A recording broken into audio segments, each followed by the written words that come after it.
Hey, good afternoon, folks. Welcome to the special CircuitPython Day edition of Show and Tell.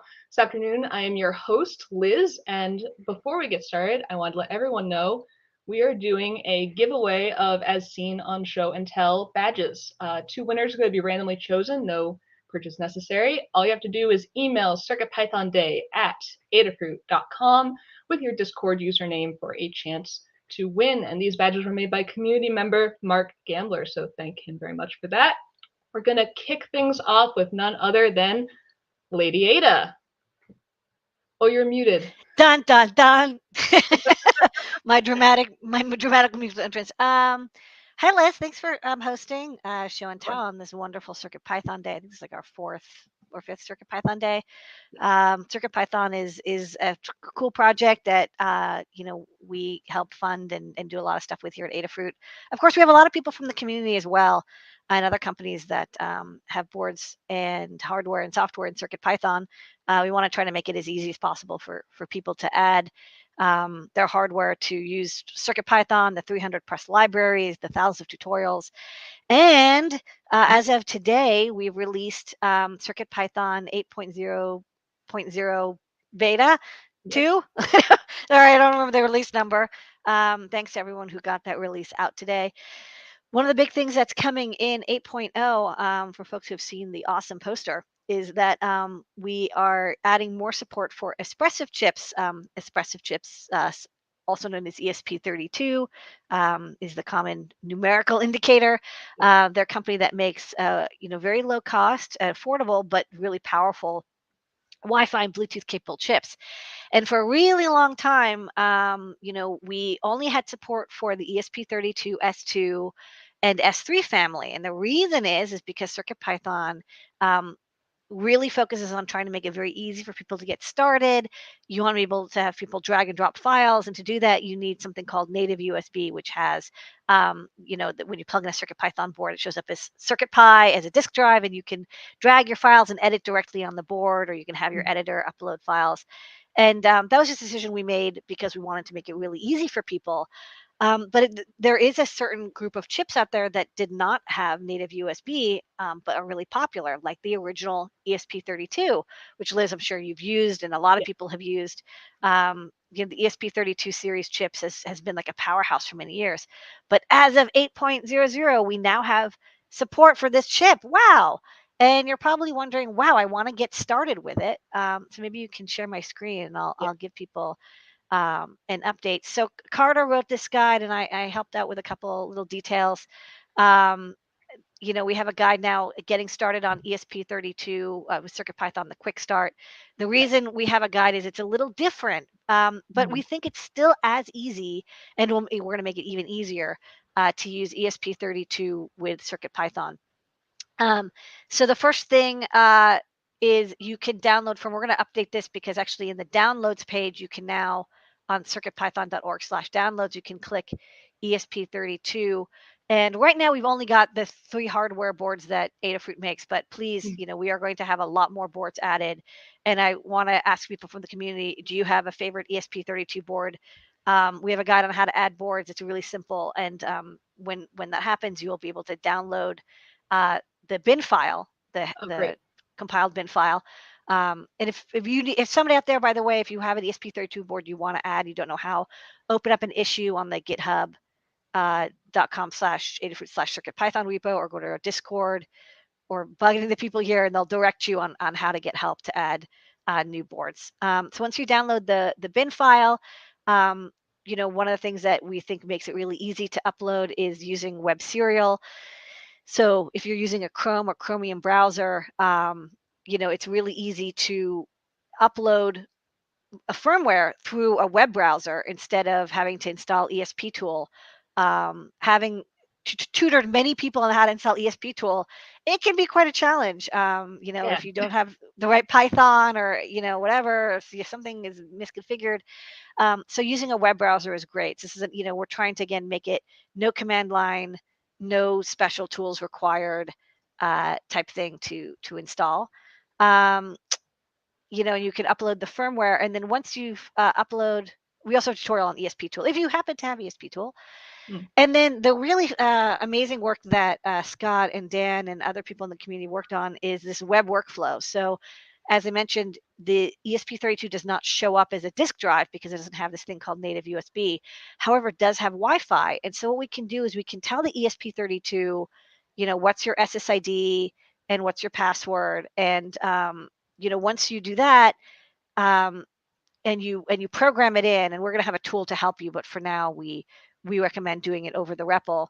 You do it once, and then it'll come up with an IP address, and you can also query it for the IP address, but it basically connects the internet, and then it hosts its own web browser editor called CircuitPython.local, and I'm going to risk doing a live demo, which is, I think, really scary. I probably shouldn't be doing this, but let me see what happens. I have faith in you. I should have tested this. Actually, I think I actually even had the wrong feather. Yeah, I didn't. Sorry, I didn't have the right feather. But oh no, you know why? Because I'm on Ethernet and it's on Wi-Fi. I apologize. I'll do another stream later where I demo it. Cool. But you can connect over the browser built into the board itself, which lives at CircuitPython.local, and you get both a REPL and a file browser. The REPL is as you expect. You can type things into the REPL and it will echo, so you have control over the board again through a web browser, or you can use a serial terminal. And then there's also a file browser, which is, I think, the most powerful thing because you can then upload your library files or code.py files. And we also want to extend this to WebDAV, which is a way of having this show up as a disk drive on your computer, so you can it looks like a local file system. But it's interesting. It's like we purposely didn't have ESP32 support, even though technically we could have. We kind of forced ourselves to okay, let's make this really powerful workflow and get that going. Make it easy for people to get started again with no command line tools, without having to install any software, especially for folks who have Chromebooks, like students who don't, they're working from a library or they're working from a public computer. You don't have the ability to install Minicom or PuTTY or Git or whatever. How can you still do coding and development? And then of course this will also be available because web-based. You can do it on a mobile device as well. So that's the show and tell. We were working on this for 6 months or more. But it's really exciting, and I think you're going to see. Today we pushed the update to downloads, and we did the release. So if y'all out there have ESP32 boards, please come in, try out this code. It's beta, but so far we've been using it and it's worked out really great. And check out this guide that Carter wrote. Also has a walkthrough example on how to program like a NeoPixel Blinky project. Awesome. All right, that's what I got to show. Thank you. I know it took a while, but it's great. It was a big release for this week. I wanted to make sure people knew, and we got many more fun people coming up. So thank you, Liz, for hosting this video. All right, bye. I know you're really busy, and thank you. No, it's like I'm just doing hardware. Yeah, cool. Love it. Right. Later. Thank you. All right, we are now going to continue to other folks from Adafruit. We're going to kick it off with Nay. Hey, how's it going? Hello. Hey, what's up, everybody? Yeah, so I thought I'd show off one of our projects. Overhead. Yeah. There's our overhead. This is the Pico Midi fighter. It's one of our most popular projects, and I'm very happy about that because it's kind of my favorite project. And what's kind of cool about it is we had some folks in the community kind of add some features to it. So one of the main things about the Midi fighter is that we added an OLED screen with a little 5-way navigation joystick. And the thing was, originally we had the MIDI numbers showing up here. And what Remy did, who's on GitHub, he made it so that they show the MIDI notes. So you get a better kind of idea of what note you're doing, which is really nice. Cool. And he also added a feature where if you hold down the joystick center button for 3 or 4 seconds, let me do that again, it has the ability to change presets. So you can have as many presets as you can fit, and it just kind of switches all the stuff in the code. And he kind of abstracted the MIDI notes out of the main code and added into its own kind of Python file, which is really cool. That's cool. So it's got all the same features, but that's the main kind of update that I wanted to share. That's awesome. And I guess I have it tied up to a laptop here, which has some software running. So I got the drums going. Very cool. And I think my thing kind of broke, but it's all right. I need my crash cymbal. Let me see if I can. And what's cool about this community update is when we were working on this, we said it would be cool to save presets, but we didn't have time. And yeah, with the project release, so the fact we were able to put it out there and someone from the community added it is excellent. And looking at his code too has given me some ideas for some future projects we might do. So yeah, totally. I will share the page just right quick over here. I believe that's it. So it's in his own repo. You can search for it. He's under Usini. I'll drop a link in the Discord. But yeah. So here's like the presets.py file, and here are the different kind of sets of presets you can play with. And then you can kind of call the note here, or the name of the preset. So that's really fun. You still have to kind of, muck around and make sure that the order of these are correct, but it's still really fun to kind of store presets. That's really fun. And then, of course, our Learn Guide is still up there.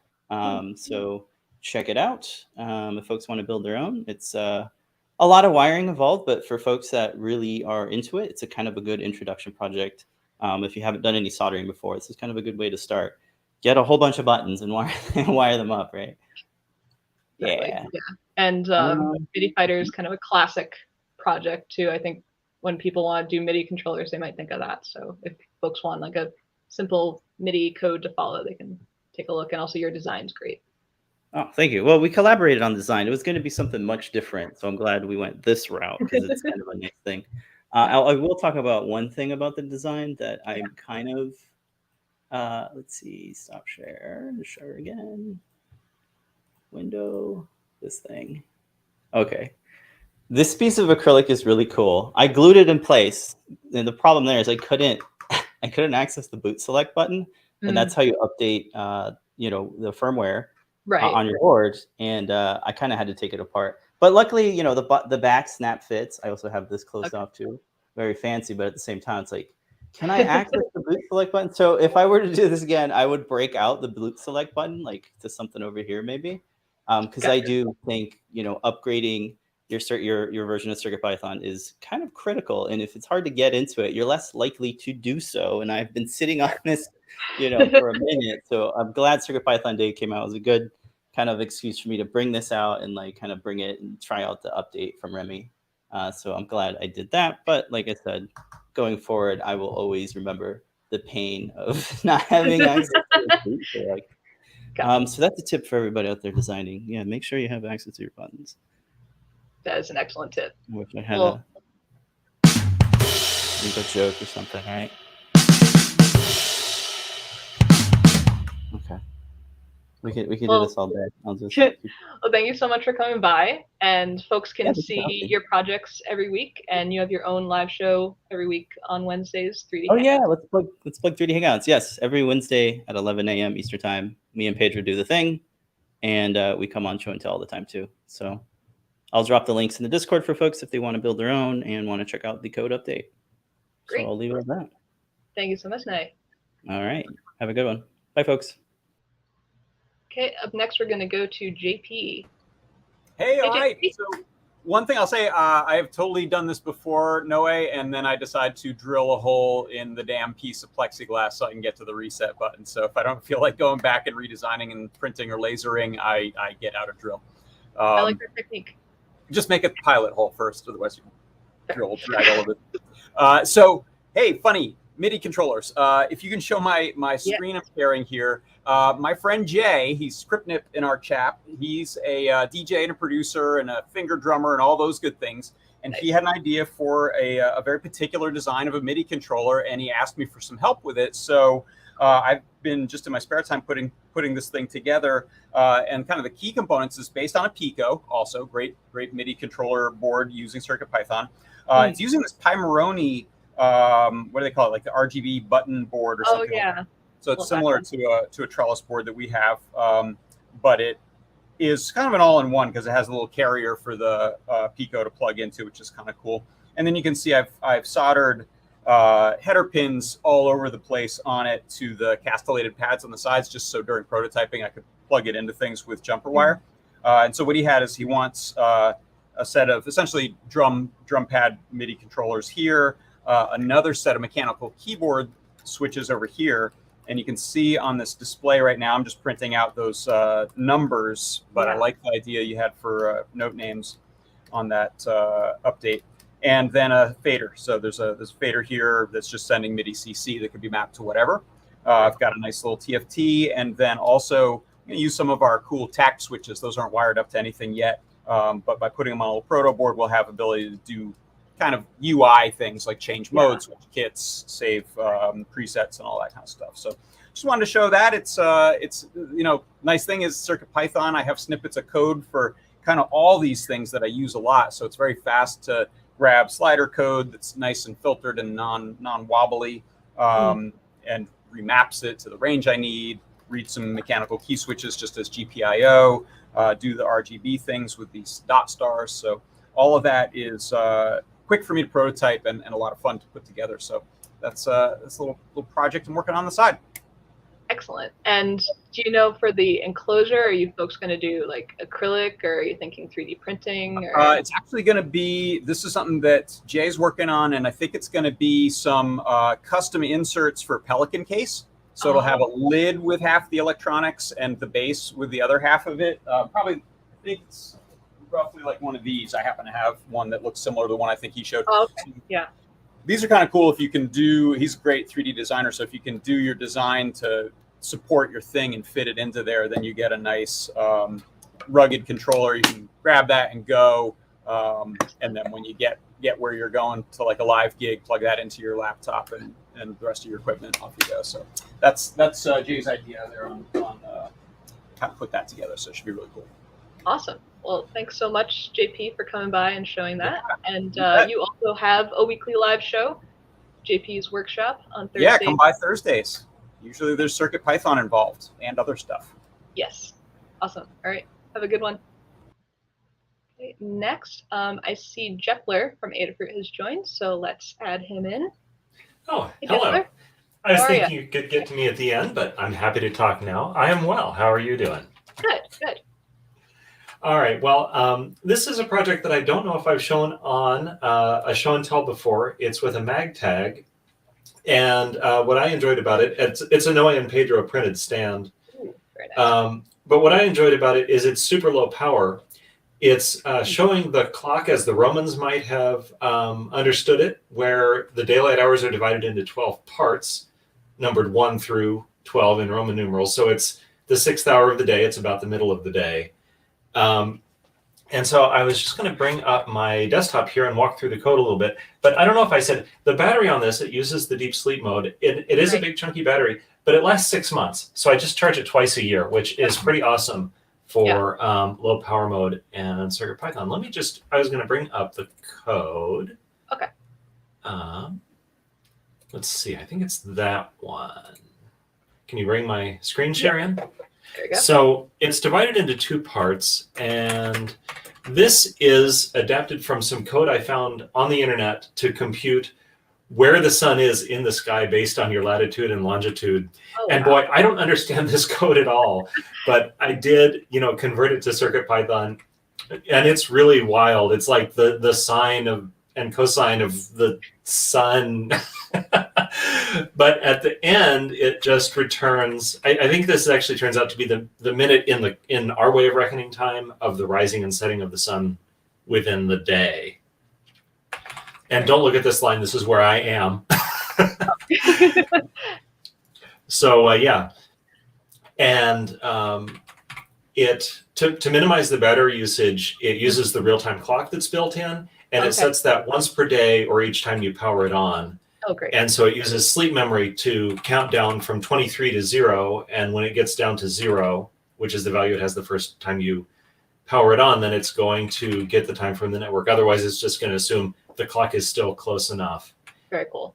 And then the rest is just picking out what is the time of the day and picking out the Roman numeral for it and showing it on the MagTag screen. And it is like the most It is not the most useless clock, but kind of as an antidote to, I have another clock that shows the hundredths of a second.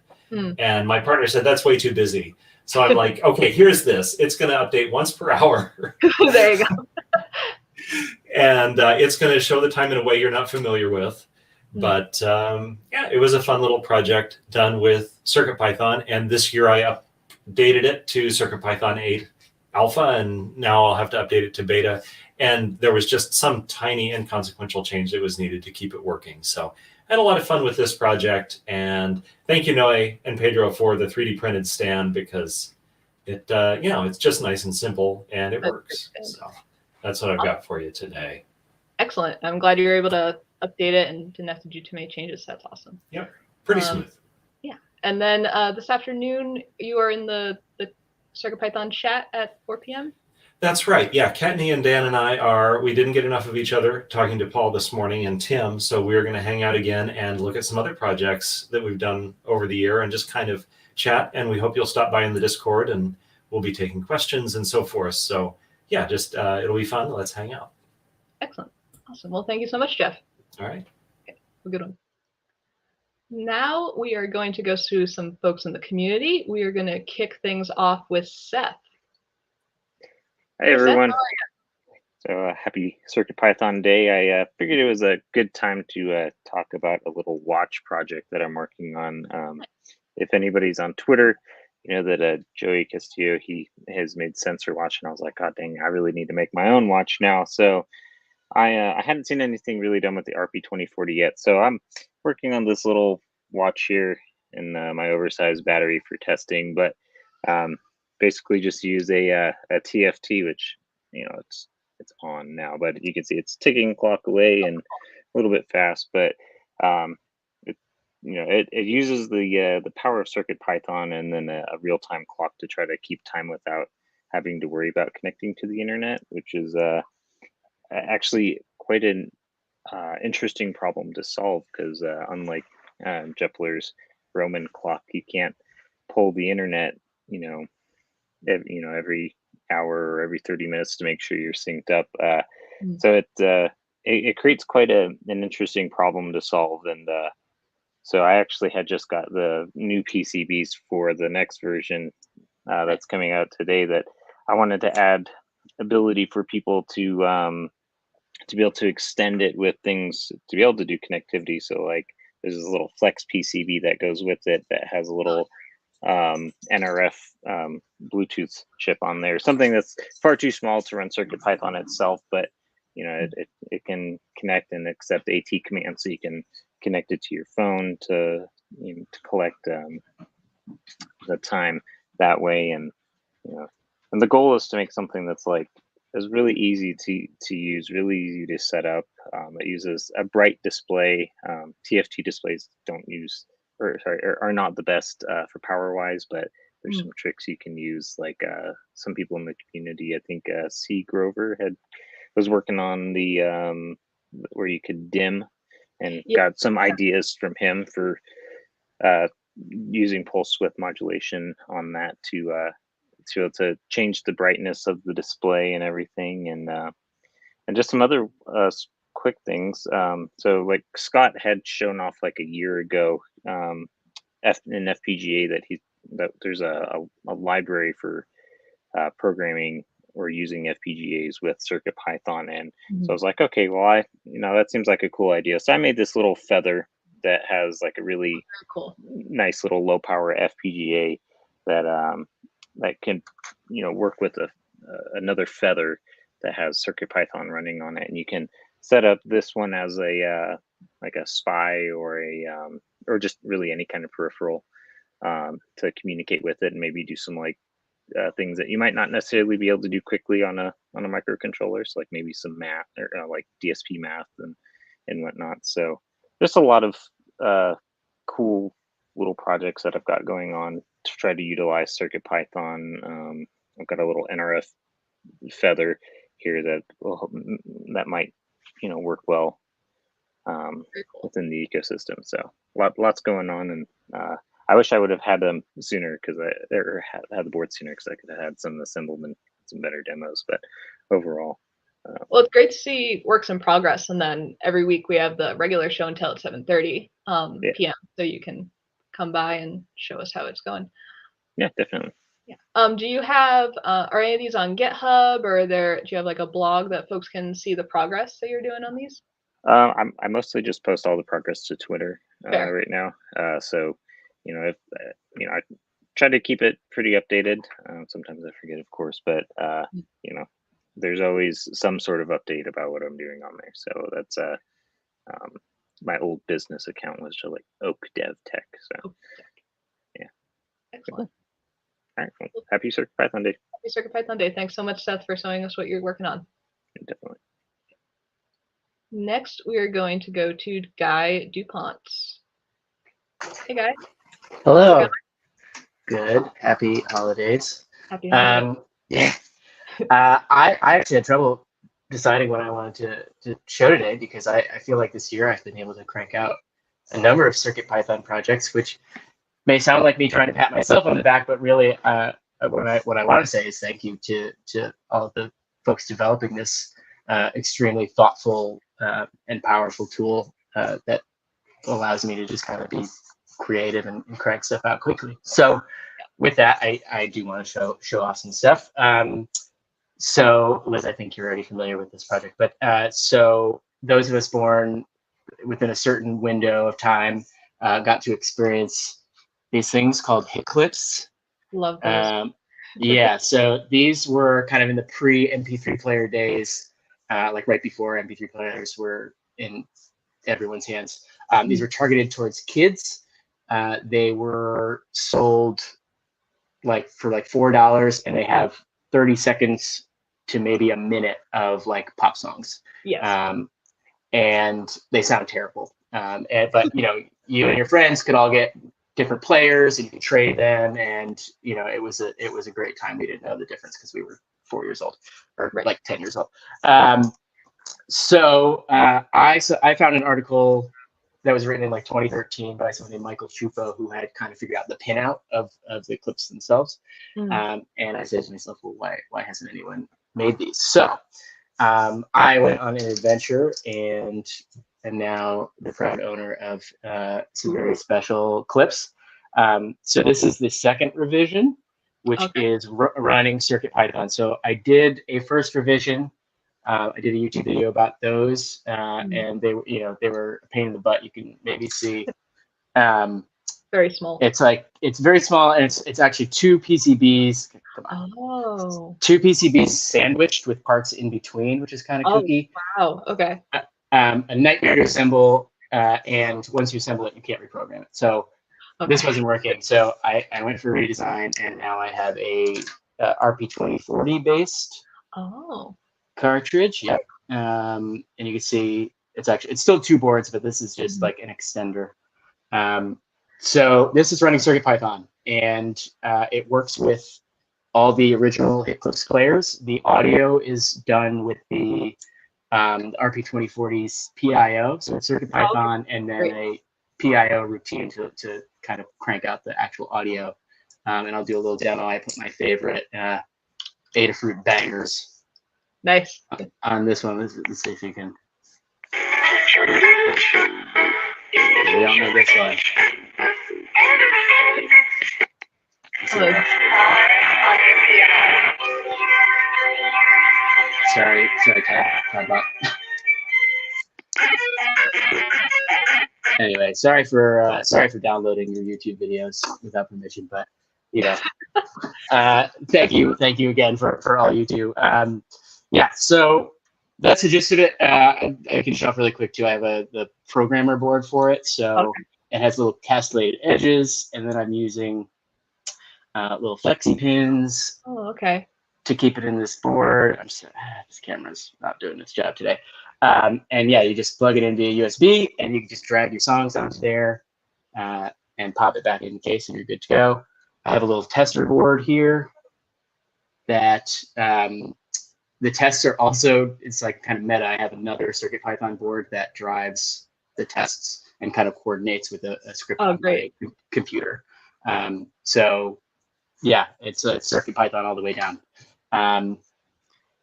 Yeah. Oh, one other thing I want to show. I'm starting my Halloween costume a little early. Excellent. This is my new friend. Oh. And he should be following my gaze. He is. Yeah. Yeah. So this is a reference to an excellent new movie that came out that I don't want to spoil for anyone who hasn't seen it because it's like kind of I would call it an important moment. But if you want to see where this is going, I'll be doing more on my Twitter with this. Hopefully, I'm going to figure a way. Slightly more of a spoiler. I'm going to figure a way later this afternoon how to mount this fella to my head. But yeah, he's. Okay. I'm picking up what you're putting down. Yeah. Also, CircuitPython Bluetooth inside him, and that's how we're doing the gaze tracking. Very cool. That's so awesome. And the hit clips are great because they remind me of almost like little mini digital cassette tapes. Yeah. Very into that. There's something magic about it. Even the old ones, and I won't play it because I don't want copyright strike up for Adafruit. But there's something magic about just having this little thing, you know. Yeah. Very cool. And so folks can see your stuff on Twitter, and then you also have YouTube channel. Yep. YouTube channel is just my name, which is right there. Twitter is I need a better username. I'll post it in the Discord chat, but my Twitter is like my name with V's instead of U's, so it's like Bivai to Bupont. If that makes any sense, but yeah.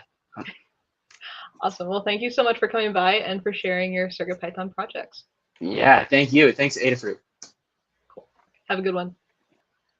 Okay, next we are going to go to Glenn. Hey, Glenn, how are you? Hi, I'm doing fine. What I have to show is, well, I'm not a hardware guy. I'm a software guy. So I really appreciate Adafruit's products that I don't have to do too much hardware with. This is a Pi Gamer.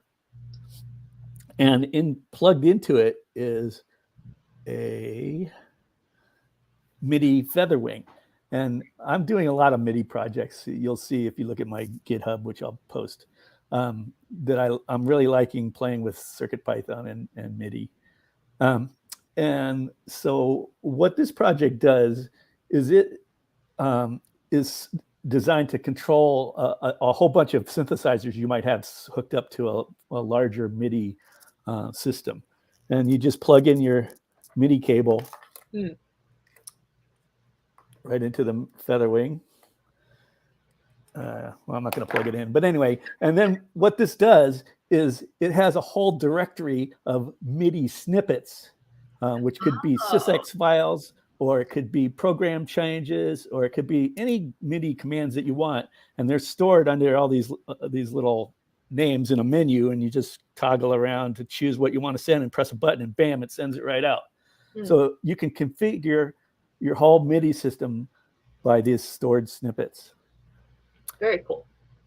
Yeah, I don't think I have much else to share. My it has a website to look at, and GitHub. Everything's on GitHub. Excellent. Great. So just because I'm also very into MIDI, and since what synthesizers are you using? Just out of curiosity with the.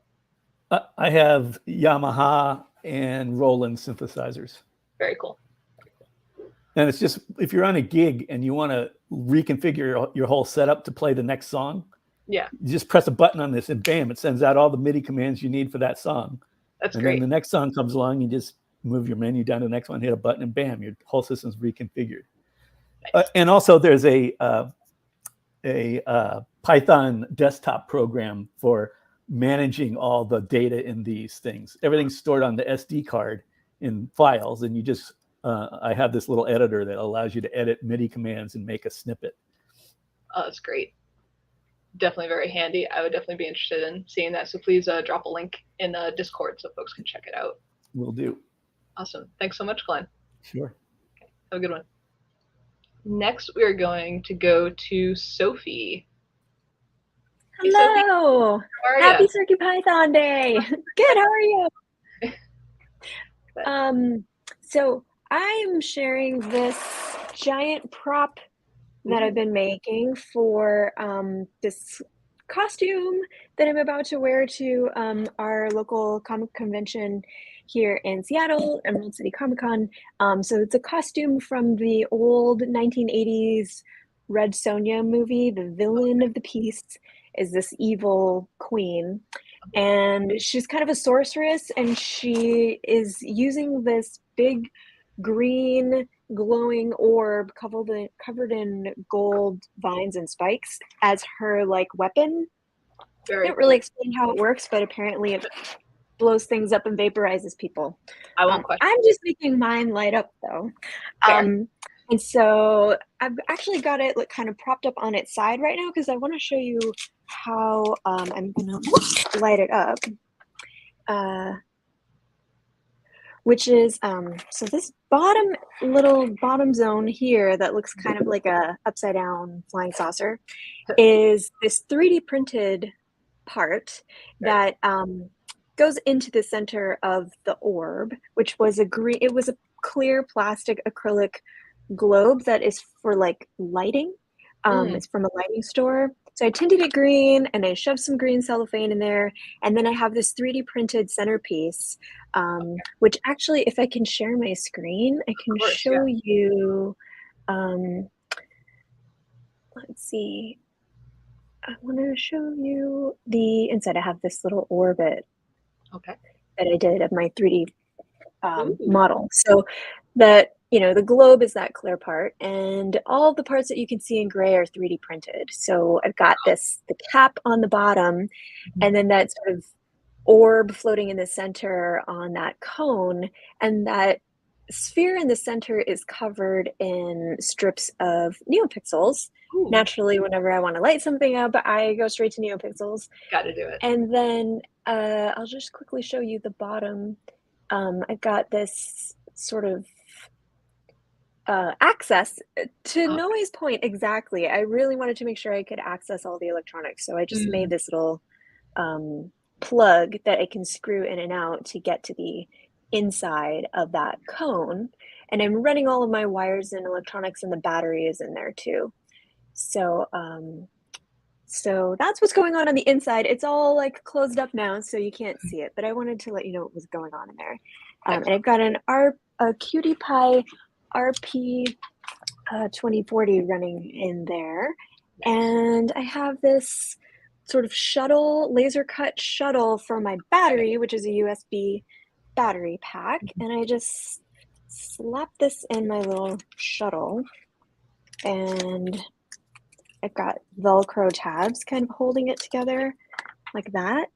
Cool. And then my plugs are on the back, and I plug it in here. Live demo, I'm so scared. And then I have a switch on the bottom too. Okay. See, and it turns on. And then this just slides in. It just slides in. There we go. And then I screw this on. Like this. I love when 3D prints have I don't know what the term is called, but when you can like screw on the top like that, I just think that's so cool. Yeah, and I promise it really does screw in. I just have a lot of wires in there, but basically it goes in. There we go. Yay. And now I can flip it over and carry it around the con. Excellent. And I've got some animation options. Right now it's doing a very subtle kind of a pulse, which you can probably see better. Ominous, yeah. Lights.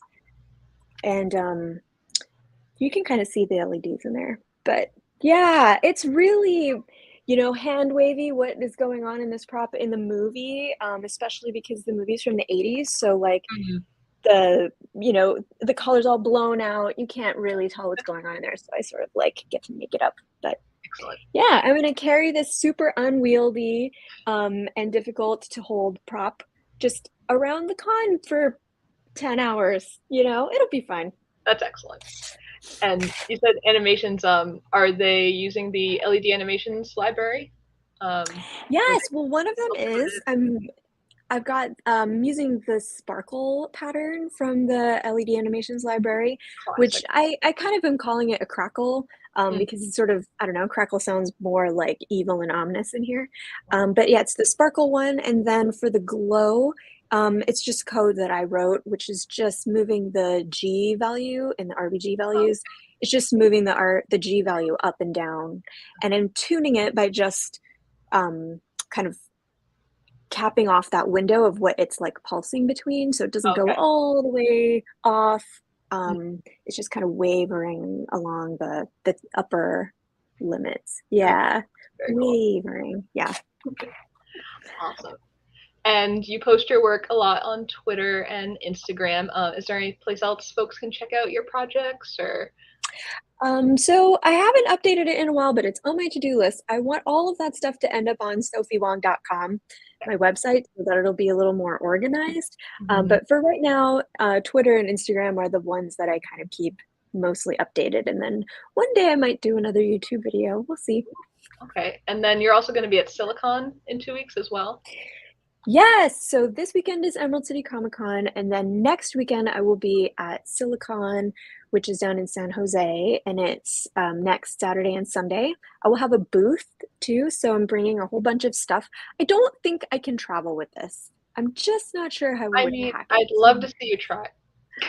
I know. I would love to like carry this on the plane and be like, does this fit in the overhead? This is my extra personal item. It's, and you know, I promise not to vaporize anyone. But I'm going to try to bring my Gedron costume. So I'll have that. I'll have my headsets and some of my 3D printed on fabric pieces and stuff like that. So I'll have lots of stuff for people to check out. Great. Well, thank you so much for coming by on this CircuitPython Day, Sophie, and can't wait to see what you continue to work on next. Thanks for having me. Good to see you. Have a good one. So next we are going to go to Deshipu. Hi, how are you? Hello. So I have a couple of projects ongoing right now. I hope I can show most of them, but we'll see. So there are those nice round displays, probably from some smartwatches. I made a nice shield for it. And I thought, wouldn't it be great if it would be actually an eye for a robot? So I put it on my robot. As an eye. As a hat. Yeah, and that's actually looking quite nice, but after a while it gets boring because it's only looking around and blinking. So I also made that. This is going to be. This is the same kind of robot. I also made it walk. So once you have it walking around, you kind of get the urge to control it, because right now it's only walking straight. So that's still not very fun. So I thought, okay, I'm using an S2 Mini board on this, so it has Wi-Fi. Why don't I put another S2 Mini board on like a straighten this? Now I broke everything. Okay. Sorry. Yeah, so I put it on the back of a kind of a controller where I put some buttons on a screen. And the plan is to have the program to control the robot on this. But right now I'm sidetracked a little bit, making an adventure game in CircuitPython about the Adafruit factory. So this is a work in progress thing. I was hoping to get it done by CircuitPython Day, but I didn't the last couple of days. Because I also decided, okay, this is actually quite nice. If you look at like PyGamer or the PyMoroni Pico system, they are quite nice, quite fun things to make games for, and other things like control things. But the screens are really tiny, and especially on the Pico system, the screen is super high resolution. It's 230 by 240. Well, not that super high, but pretty high. But it's like a 1.5 inch or something. It's really tiny. So I decided, okay, this is really nice. You can see the pixels. You can do proper pixel art and appreciate it. Oh, like this. looks better. And I decided, okay, maybe I should make a less janky version of this. Okay. And the boards just arrived yesterday, so I had a whole day to assemble this. So I have this. Oh, wow. Laser cut case. This is a RP2040. Okay. So no Wi-Fi anymore. On the other hand, we don't have anything on the back except for the batteries. And you also have sound. So you can select your. Oh, that looks great. Those are the usual games I have written for CircuitPython. So yeah, and you didn't hear the sound, so I can kind of play. Oh yeah. Yeah, so you have the basic sounds in there. So that's the most recent thing. I'm hoping to get it. Like this version had a couple of mistakes on the PCB. I had you can see the crystal in here is actually the wrong footprint, so I kind of squeezed it in there at an angle and things like that. But I plan to finish this properly and maybe make it available for people. Yeah, that's awesome. I love the size and everything. Thank you. But still we have this robot that still we can't control. So I thought maybe you can control the robot with your gestures. There is a nice gesture sensor that I started working on. I'm still reading the library for it, and so I got it working in daylight, but in like artificial light right now, it doesn't work very reliably.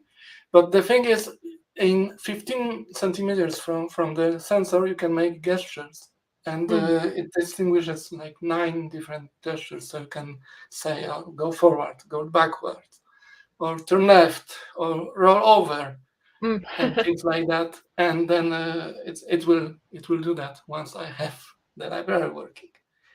So that's that. And the last thing, I also thought, okay, maybe you could have a proper camera on it. Okay. So I made this shield for a camera, and it uses the code that Jeff is working on in CircuitPython. But I didn't yet get this shield to work properly. I'm probably missing a lot of filtering on it. So another version maybe will work. But in the meantime, I also made another version of this robot. Very cool. And this one doesn't use CircuitPython. It runs on MicroPython because it uses the OpenMV. That's the OpenMV board. Oh, okay, very cool. And it has a lot of vision algorithms built in that are implemented in C actually, but you can call them from MicroPython. So there are things like finding faces and tracking faces, things like fiducials, so like April tags and things like that. So I'm hoping I can do a lot with this version of the robot, but we will see. As usual, I build things and then don't have time to program them. So no, it's all good. I love all the tiny robots, and I am also very fond of the hats, and there's a lot of comments in the hats. Yeah, I noticed that eyes and hats are what makes a robot. Everything else is irrelevant. So if you want to see my project, I publish them on hackaday.io/deshipu. So that's where you can find them, and also on Mastodon, deshipu at mastodon.technology. That's where my work in progress stuff goes to. That's awesome. All I have. Thank you. Excellent. Thank you so much. Have a good one. Okay, next we are going to go to Toddbot. Hey, Toddbot. Hey, happy CircuitPython Day. So I want to show this thing. I'm going to put it on the second camera here. But so literally 2 weeks ago, I said to myself, can I design something for for CircuitPython Day, basically finish it, go from like an idea to production, like PCB to an enclosure all in 2 weeks, and I mostly did it. And so I'm sharing my screen as a video. Hopefully I can show this, kind of show how it works real quick. So so it's a step sequence. It's a MIDI step sequencer. It outputs MIDI, and it's controlling this little chord synthesizer here. And you can, currently the steps are set up to be just notes in a scale. And so when you start it up, and then we can use these great new steps switches to mute the steps, and then hold a button to change the note, and so on. So you could mess it all up and then turn them on. And then you can hold this and press a button to change a sequence. And so that's pretty much the functionality of it. Last week or 2 weeks ago, I designed the PCB, and last week I got them back, and that's the PCB. And it's just a carrier for a Pico, an OLED display, rotary encoder, some jacks for MIDI, and those cool step switches. Here's what it looks like when I was test fitting to see if the things would actually fit. And they all fit. Always a relief. Here's the same thing, but with a cream-colored case, and it's hooked up to Ableton Live off camera. But if you take it apart, which I might not be able to take this apart because I kind of glued it together because I'm not quite. Yeah, oh well, it won't come apart. But the whole idea was that this could be a cool little step sequencer for tiny little MIDI gear that has MIDI has like some sort of keyboard, but usually the keyboards on them kind of crappy. Like this keyboard that comes with this, it's very hard to get a good note, you know. And I wanted the case to have sort of the 80s retro style to it. Yeah, it's reminding me a lot of the OK Synth and the one that Scout from Oscatone. Yes, I'm a big fan of the Oscatone Scout. My camera's a little overexposed here, but that's what's like on that camera. And it's essentially an Arduino with a really clever 3D printed case on top of it. And so yeah, I wanted something that was kind of use that idea of like, oh, can I make something that is a 80s style case, but I really wanted to use these keys, because the cool thing about these keys is you see they have the built-in LED, and that makes sort of notification of like what's the current state really obvious. And the other thing is that unfortunately this uses up a lot of GPIO. Like, so there's 8 switches, 8 LEDs. That's 16 pins right there. You also have the rotary encoder with a button, which is 3 more. The I2C display is 2 more for I2. And so this uses up almost all the pins of the Pico. I think there's like maybe 3 left over. And so I thought it was a really good exercise of the Pico and of CircuitPython, because it's using all these built-in things that are in CircuitPython. There's no like crazy libraries to find. You just like use pretty much all the standard libraries that are built into the firmware of normal CircuitPython. And and because the Pico RP2040, and because of the way this is laid out, it's almost very much like the macro pad. So my firmware also runs on the macro pad. And so I used this while I was waiting for the PCBs to come to test the software as I was writing it. And then I've just basically got a sort of a display driver that sort of reorients this display based on whether or not it's this thing or if it's this thing. And so the other thing I'm really proud about this is that it's very easy to assemble. It's all through-hole parts except for the 2 little MIDI jacks, which are really easy to solder. And so I'm thinking maybe make it a kit. I don't know. I was gonna say, this is like screaming to be a kit. But it's super fun. This was totally an inspiration from JP when Adafruit got these switches, and he immediately made a little 4 switch thing with a Pico, and I'm like, oh, I want to use these switches too, but I want 8, or I really want 16. As I assembled this, I realized I really wanted 16, but 8 is still highly usable. And I think he made a really good point the other day of like, oh, it should be battery powered, because currently I have to have this USB battery pack. If it's powering a USB MIDI synth, then it's not a big deal. But then, like, why use a tiny little step sequencer like this? If you've got the power of Ableton Live, why use this? but you can, you can run this one. You can also run this one. And so, if you really want to drive your expensive laptop synthesizers with tiny little DIY synth sequencers, you can. I mean, I do. But yeah, so that's pretty much what I wanted to say. This is sort of I was struggling for a project. I wanted to have a project for CircuitPython Day, and I was struggling to find something. I was trying to do something with like a vector display video game, like a Tempest, but I was having kind of problems getting that to work in a way that felt right to me. And then these step switches from Adafruit came in. I'm like, all right, I'm there. Yeah, I can't wait to use those switches. And I love the design and the functionality it's so great. So I hope you do make a kit. Thanks. Another great thing about CircuitPython and the Pico is that because on the Pico, every pin is a PWM pin. Yes. And because it's so easy to do PWM on CircuitPython, you get this cool fading effect of the LEDs. I was going to ask if it was PWM. Yeah, it's totally PWM, and like also you can see like the different steps. Like an enabled step is a different brightness than the sort of marching pattern, and so yeah, so I think it adds an extra little level of 80s to it to have the fading. Yeah, that's so great. So anyway, So happy CircuitPython Day. This is all up on GitHub. Also, there's a printables of the case. The case isn't nearly the level of fit and finish that the Reeves brothers put on their SnapFit cases, but it's getting there. Awesome. That's so good. Awesome. Well, thank you very much. Happy CircuitPython Day. So next we are going to go to DJ Devon. Hello, how are you? Hello, can you hear me? Hi. Yes. Okay. Well, happy CircuitPython Day. I've been a member for 2 years, and I've never been on Show and Tell. Well, welcome. Yeah.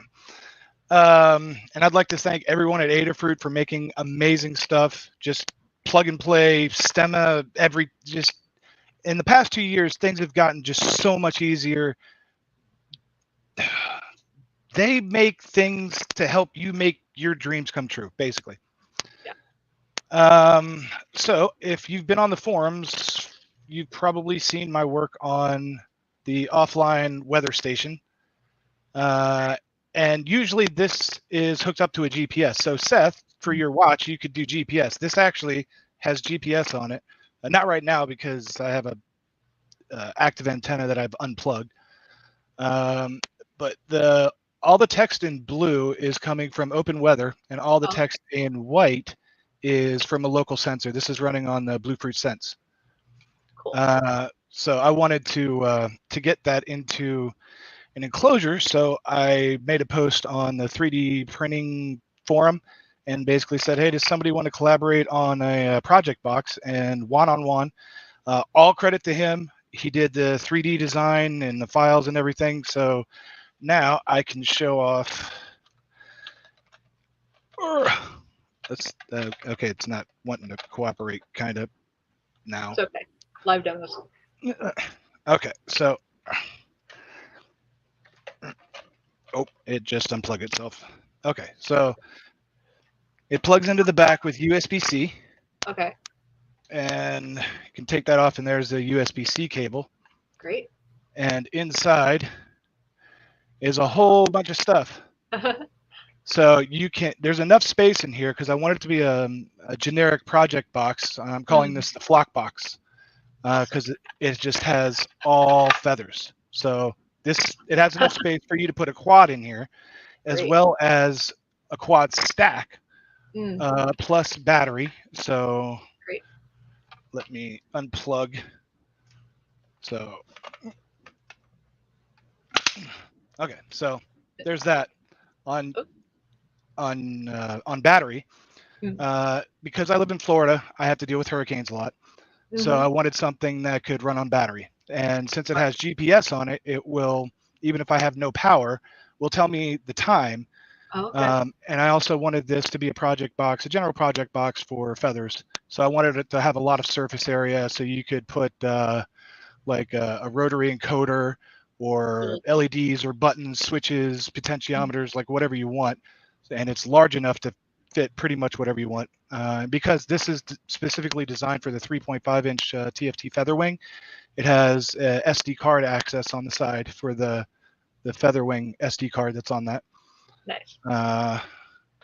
And let's see, I will go and post that to chat. Oh, great. So there's that. And one other thing, I made a Pogo Jig off of a feather tripler. So if you've ever wondered if you can do the Pogo stuff and it will fit into the feather tripler, holes, it will. And I have two different styles of Pogo pins. So here's the inline Pogo pins, and then these are the other style. And I wanted this because, okay, I will show you an example. If you fit a Feather RP2040 and the LoRa board like right up against each other, they're so thin that you can't unsolder them. But in order to test, you need to test the LoRa board before you decide this is actually going to work. So I wanted the Pogo Jig in order to test without actually soldering this to this. So that's how you make your own Pogo Jig out of a feather doubler, tripler, quad, etc. Really easy, a lot of soldering, but doable. Excellent. So that's all I got. Happy CircuitPython Day. Awesome. Thank you so much. And thank you for dropping the link to that enclosure in chat. I'm sure folks will find that. All the 3D files in there for free. Excellent. Have a good one. So next we are going to go to Paul Cutler. Hi, Liz. Paul, how are you? I'm good. How are you? Good, good.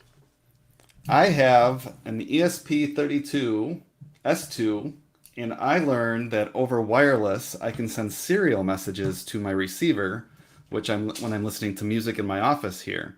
So I've got a 1x4 Neo key and a rotary encoder, so I can switch inputs or turn mute off and on. So there's some Bartle beats playing in the background. You can turn it up and down. So just a little fun toy for me when I'm in my office and my partner comes in and I need to mute it, which it's not working now. So that's all. Excellent. And I've seen you posting up the progress of this on Twitter. And so it's using sockets to send serial commands. Yeah, I knew nothing about using sockets or serial or bytecode and how, because I can get my messages back and I got to decode bytecode. So it's been fun learning all that stuff. The Stemma QT made the hardware stuff so easy that I can just spend all the time on the code. That's great. That's awesome. So you also are the host of the CircuitPython Show podcast. I am. And so where can folks go to find out a little bit more about that?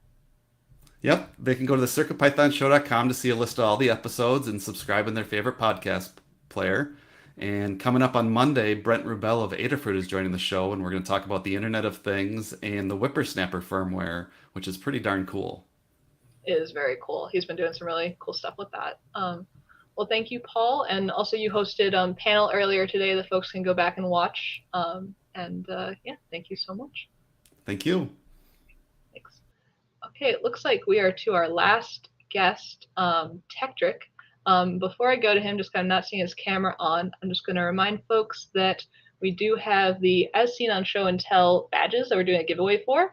2 winners will be randomly chosen to receive one. No purchase necessary. All you have to do is email CircuitPythonDay@adafruit.com with your Discord username for a chance to win. And this badge was designed by community member Mark Gambler. So big thanks to him. You can see it's feather compatible, has NeoPixels, and some really fantastic PCB art.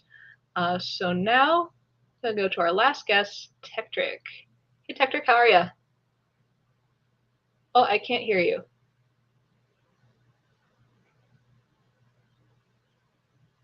That's all good. Can also do maker charades if audio doesn't.